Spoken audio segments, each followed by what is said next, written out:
get your boys out of South Robert Street, out of your house.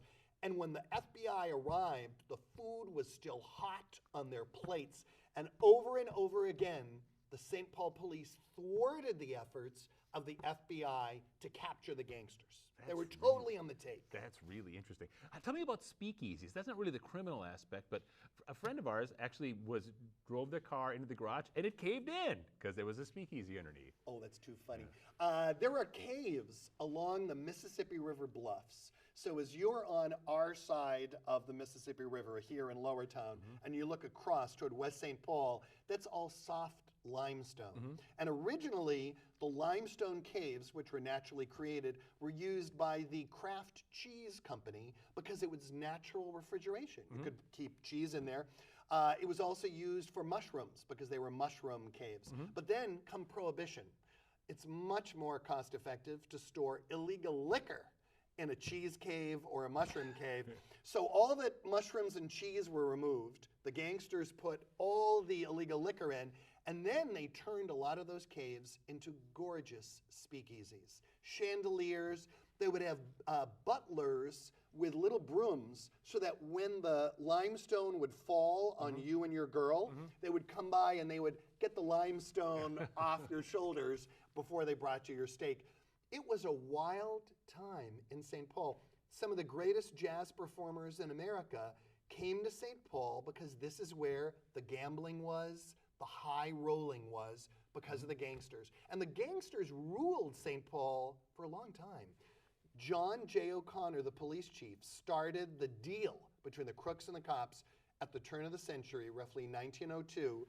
The police finally were kicked out, the crooked cops, in 1934. So basically, the crooks owned St. Paul for 3 decades. That's pretty amazing. Who was this guy, Leon Gleckman? I heard he ran the town from like 1928 to 32. Leon Gleckman was to St. Paul what Al Capone was to Chicago, what Kid Can was to Minneapolis. He was as close to a godfather, although he wasn't Italian like me, he was Jewish American. Leon was a bootlegger, but he was also a fixer. If you wanted to, be mayor of St. Paul, you had to clear it with Leon. And I found wiretaps because Leon's office was the Hotel St. Paul, which still stands today, 3rd floor. So the FBI rented the suite next to Leon's, bugged his phones. He was calling U.S. senators, mayors, governors, heads of corporations. Leon was a very powerful man. Eventually, he was convicted of felonies. It was clear he was going to go to prison. And one day, he was 3 blocks from this studio, got into his car with very little liquor on his breath, drove his car full tilt in downtown St. Paul into a bridge abutment. Everybody at the time said Leon decided he was not going to go to prison. Most likely, he took his life rather than go to the pen.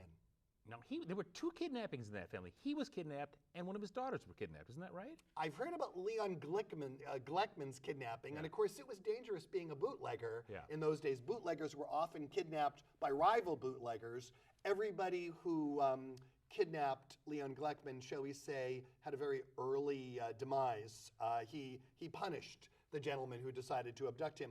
The 2 most famous kidnappings in St. Paul were the kidnapping in June of 1933 of William Ham of the Ham Brewery, and then half a year later, in January of 1934, a little more than half a year, was Ed Bremer of the Bremer Foundation and the Landmark Brewery and everything else. The total take for the 2 millionaires who were kidnapped in St. Paul, William Ham and Ed Bremer, was about $300,000, which in today's money would be quite a few millions of dollars. It was the Barker Karpus gang working in cahoots with the St. Paul police. Not only did the Barker Karpus gang work in cahoots with the police to kidnap these 2 millionaires, they specifically worked in partnership with the kidnap squad of the St. Paul police.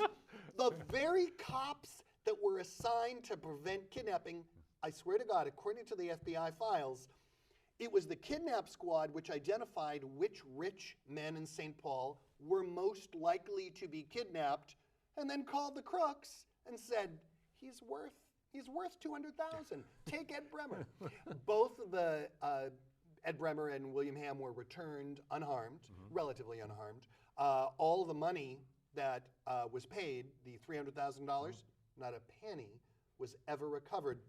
And there's rumors that in Zumbrota, Minnesota, which is where I think it was Bremer was driven through on the way to being released, there is a wooden fence post under which is a tin can, inside of which is $200,000 worth of ransom money. Between you and I think if we found it, first off, it would be soup. It's been about 70 years. But the other is, I don't think you could spend it. I think federal ransom money would probably be confiscated from you. But I hear that in Zumbrota, there are guys with metal detectors who go up to every wooden fence, hoping they'll find the $200,000 from the 1930s kidnapping of William Hamm and Ed Bremer. That's very interesting. In case you're just joining us, I'm talking to Paul Maccabee, author of John Dillinger Slept Here, and we're discussing St. Paul in the 1930s, the gangster era. Tell me about some of the more colorful characters. People always ask me, who are your favorite gangsters? Which is a freaky question because many of them were psychopaths, they were killers, but still, here's my favorites. A lesser known one was Edna Murray, who was known as the Kissing Bandit. She lived in the Crocus area of St. Paul, right nearby Lexington and Goodrich, kind of in the Grand area. A very beautiful area. All the gangsters lived in the nicest neighborhoods of St. Paul. Edna, the Kissing Bandit Murray, would find out that a truck was being driven through rural Minnesota filled with furs and jewelry. She and her men would walk into the highway, the truck would stop, she would climb into the cab of the truck, lock lips with the truck driver, and apparently the power of her smooch was so intense that the truck driver would be paralyzed in his seat, her gang would liberate the contents of the truck, she was sent to prison. She was also known as Rabbits Murray because she was able to escape from prison 3 times by jumping over the fence. So I love Edna Murray, the Kissing Bandit. You gotta love her.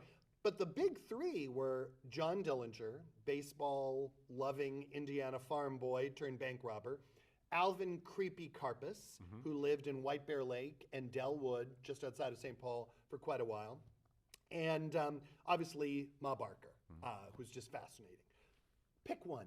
Dillinger. John Dillinger, public enemy number 1. The amazing thing about Dillinger is provably he probably only killed one man, a sheriff, Jess Sarber. And if you saw Johnny Depp portraying John Dillinger in the movie Public Enemies, that I think evoked the period very well, but it really transformed the love story between Johnny Dillinger and his girlfriend, 19-year-old Menominee Indian woman, Billie Frechette, into something very grand. It really wasn't. John Dillinger slept with whoever, whatever woman crossed his path. So I don't think the movie was accurate in that way. But he truly had a, shall we say, a gallant way about him. My favorite story about Dillinger is after the Little Bohemia escape in Wisconsin, Rhinelander, Wisconsin. FBI agents are lying dead. There's a man in the back of Dillinger's car and he's racing toward safety in St. Paul. So there's blood everywhere. Dillinger decides he's got to switch his automobile in St. Paul because the one he has is filled with blood. So he kidnaps a young couple with a 2-year-old baby, apologizes to them. I'm so sorry, we have to take your car. We have to take you with us. We'll let you go. Dillinger stops the car just outside of St. Paul. He goes into a grocery store, comes out with an ice cream cone, gives it to the 2-year-old girl, and I swear, John Dillinger, public enemy number 1, turns to the mother, who he's kidnapped, and says, "Here you go. It's for your baby.